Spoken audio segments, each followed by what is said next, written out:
학생 주도형 교육의 새로운 장인 발견학습. 발견학습은 현대 교육의 중요한 접근법으로 학생들이 학습 과정에서 주도적으로 지식을 발견하고 이해할 수 있도록 돕습니다.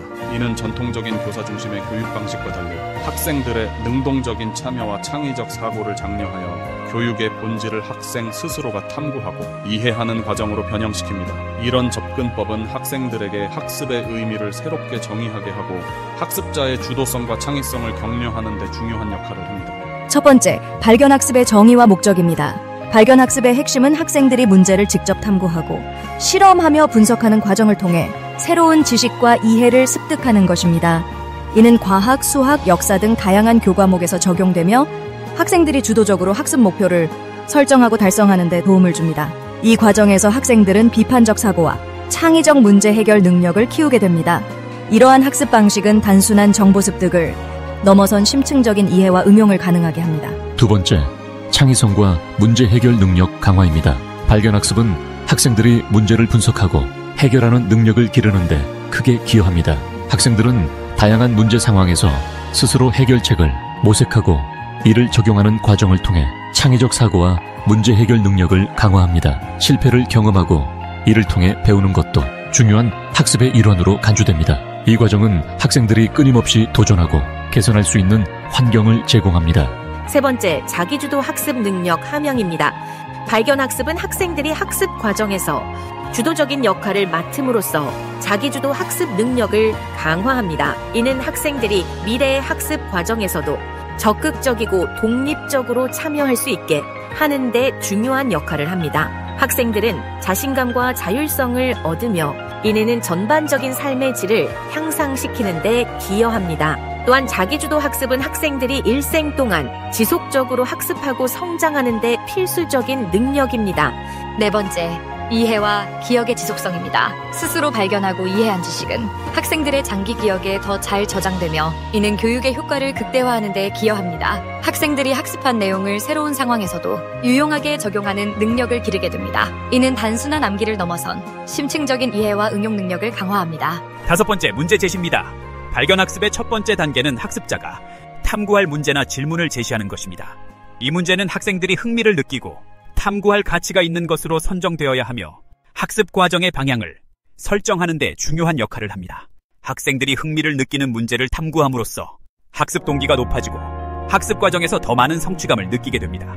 또한 이러한 문제는 현실 세계와 연결되어 있어야 하며 학생들의 실생활과 연관된 상황에서 학습이 이루어질 때 가장 효과적입니다. 여섯 번째, 자료 탐색입니다. 학생들은 다양한 자료와 정보를 수집하여 문제를 해결할 단서를 찾습니다. 이 과정에서 학생들은 다양한 정보 출처를 탐색하고 필요한 자료를 선별하여 문제 해결에 활용합니다. 이는 정보의 신뢰성과 관련성을 평가하는 능력을 기르는 데 도움이 됩니다. 또한 자료 탐색 과정에서 학생들은 비판적 사고를 발전시키고 다양한 관점을 이해하며 정보의 통합적 활용 능력을 키웁니다. 일곱 번째, 가설 설정입니다. 수집한 정보를 바탕으로 학생들은 가설을 설정합니다. 이 가설은 문제 해결의 방향을 제시하며 이후의 실험과 검증 과정을 통해 검토되고 수정될 수 있습니다.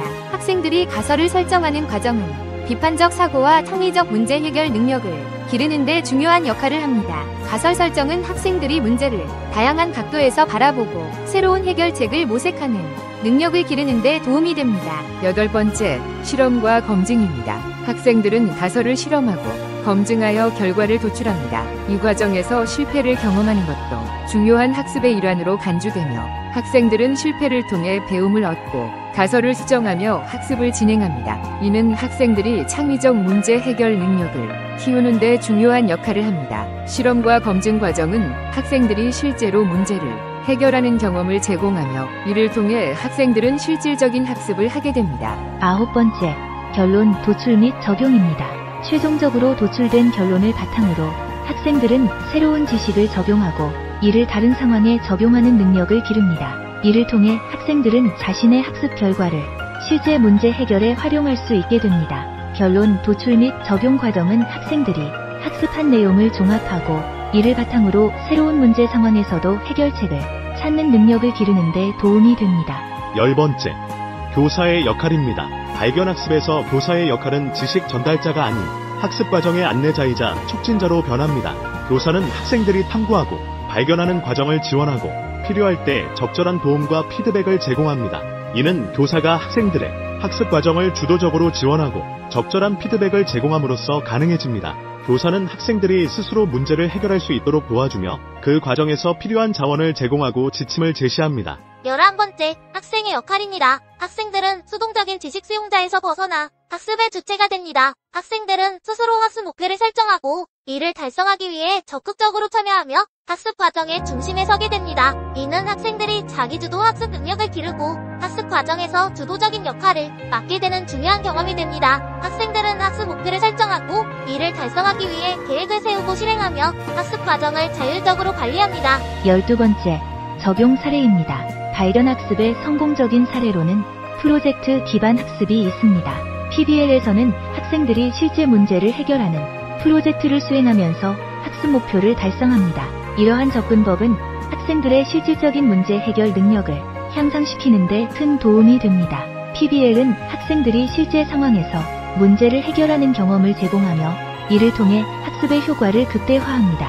13번째, 한계점입니다. 그러나 모든 학생에게 발견학습이 적합한 것은 아니면 특히 기초학습이 부족한 학생들에게는 추가적인 지원이 필요할 수 있습니다. 이러한 한계를 극복하기 위해 교사와 학교는 학생들의 학습 수준과 필요에 맞춘 지원을 제공해야 합니다. 학생들의 개별적인 필요와 학습 수준을 고려하여 적절한 학습 자원과 지침을 제공하는 것이 중요합니다. 결론입니다. 결론적으로 발견학습은 현대 교육에서 중요한 접근법으로 학생들이 학습 과정에서 주도적으로 지식을 발견하고 이해할 수 있도록 돕습니다. 이는 학생들의 창의성과 문제 해결 능력을 배양하게 하며 자기주도 학습 능력을 길러줍니다. 이를 통해 학생들은 지식의 수동적인 수용자가 아닌 능동적인 탐구자로 성장하게 되며 이러한 경험은 학생들의 전반적인 학습 능력을 향상시키고 미래 사회에서 요구되는 다양한 역량을 기르는 데 중요한 역할을 합니다. 발견학습은 단순한 지식 습득을 넘어 학생들이 학습 과정에서 주도적인 역할을 할 수 있도록 돕는 중요한 교육적 접근법입니다. 감사합니다. 지금까지 미래교육학자 신종우 교수였습니다.